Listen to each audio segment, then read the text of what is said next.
বিসমিল্লাহির রহমানির রহিম।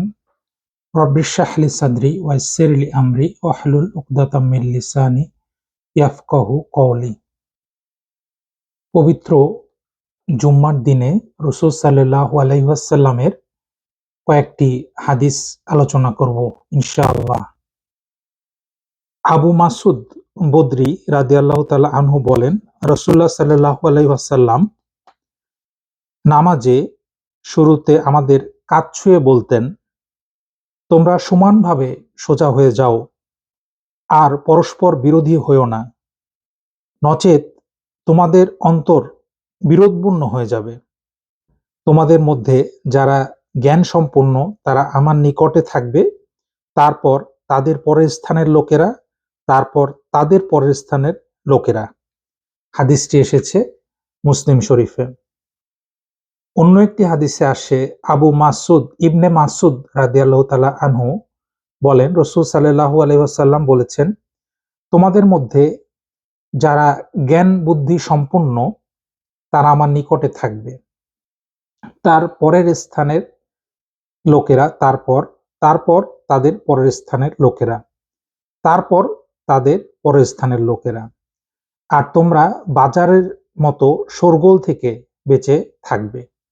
হাদিসটি এসেছে মুসলিম শরীফে।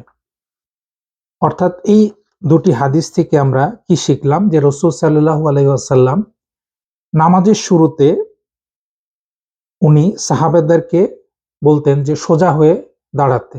অর্থাৎ নামাজের শুরুতে আমাদের যে নামাজে সারিবদ্ধ হবে সোজা হয়ে দাঁড়ানো, এটা কতটা গুরুত্বপূর্ণ যে রাসূল সাল্লাল্লাহু আলাইহি ওয়াসাল্লাম নিজেই তিনি কাঁধে হাত দিয়ে তিনি জামাতকে সোজা করে দিতেন।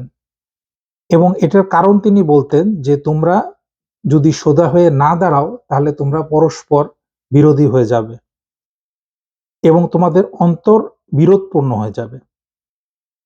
দেখেন, আমরা আমাদের আমাদের মুসলমানদের ভিতরে যে অনেক রকম আমরা দল, অনেক মত আমাদের ভিতরে সৃষ্টি হয়েছে, তার অন্যতম একটা কারণ হতে পারে যে আমরা নামাজের সময় আমরা সোজা হয়ে দাঁড়াই না, আমরা সারিবদ্ধভাবে সঠিকভাবে দাঁড়াই না, আমরা কাঁধে কাঁধ মিলিয়ে দাঁড়াই না, এবং আমাদের নামাজের লাইনটা এটা কিন্তু ঠিক থাকে না। কিন্তু এটা রাসূল সাল্লাল্লাহু আলাইহি ওয়াসাল্লামের একটা গুরুত্বপূর্ণ শিক্ষা, যে নামাজের সময় আমাদেরকে সোজা হয়ে থাকতে হবে, সোজা হয়ে দাঁড়াতে হবে।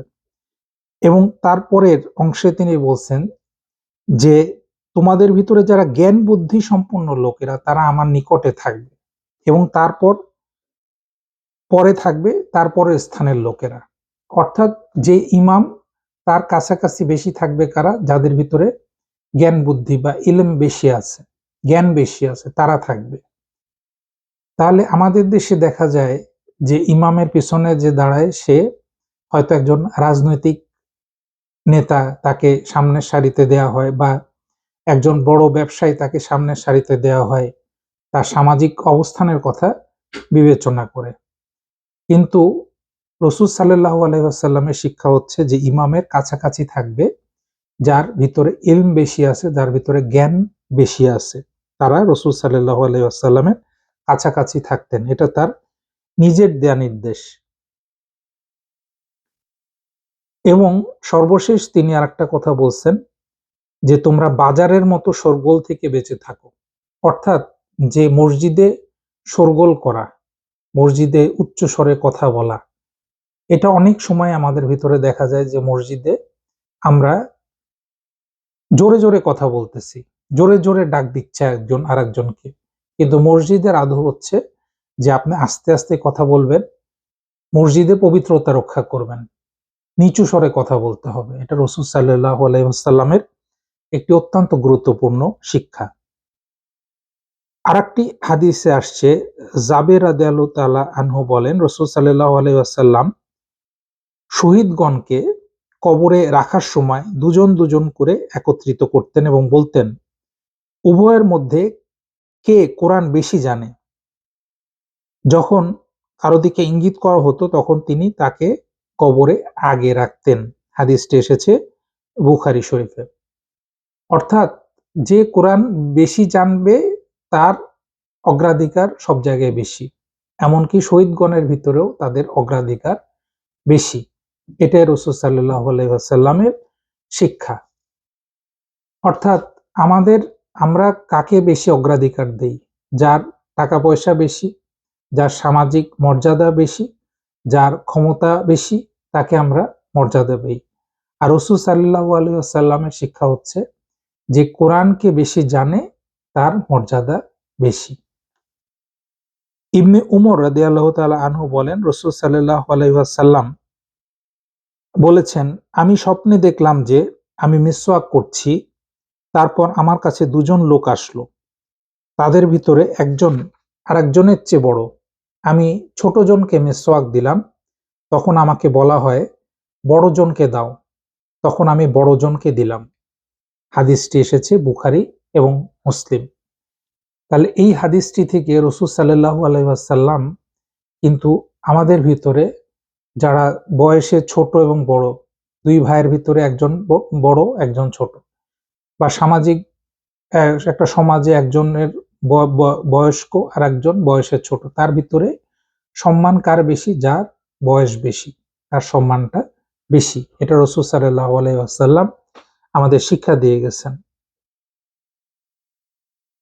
আরেকটি হাদিসে আসছে, আবু মুসা আশআরী রাদিয়াল্লাহু তাআলা আনহু বলেন, রাসূল সাল্লাল্লাহু আলাইহি ওয়াসাল্লাম বলেছেন, সাদা দাড়িওয়ালা বৃদ্ধ মুসলিম, কোরআনের হাফিজ বা আলিম, যারা কোরআন সম্পর্কে সীমা লঙ্ঘন করে না এবং তার সাথে প্রতিশ্রুতিও ভঙ্গ করে না, তাদের সম্মান করা আল্লাহর সম্মান করার মতো। হাদিসটি এসেছে আবু দাউদ শরীফে। অর্থাৎ এটা অত্যন্ত গুরুত্বপূর্ণ হাদিস। রাসূল সাল্লাল্লাহু আলাইহি ওয়াসাল্লাম এখানে তিন ধরনের মানুষের কথা বলছেন। একজন হচ্ছে সাদা দাড়িওয়ালা বৃদ্ধ মুসলিম ব্যক্তি, কোরআনের হাফেজ এবং আলিম। তাদেরকে সম্মান করা আল্লাহকে সম্মান করার মতো। তবে এখানে শর্ত হচ্ছে এটাই যে তারা কোরআন সম্পর্কে সীমা লঙ্ঘন করে না এবং তার সাথে প্রতিশ্রুতিও ভঙ্গ করে না। অর্থাৎ কোরআনের যে সীমারেখা আছে, যে বাউন্ডারি আছে, সেই বাউন্ডারির ভিতরে তারা তাদের জীবনকে চালিত করে। এই ধরনের মানুষ হতে হবে, তবেই তারা আল্লাহর কাছে সম্মানিত এবং আল্লাহর রসুলের কাছে সম্মানিত। আসসালামু আলাইকুম ওয়া রাহমাতুল্লাহি ওয়া বারাকাতুহু।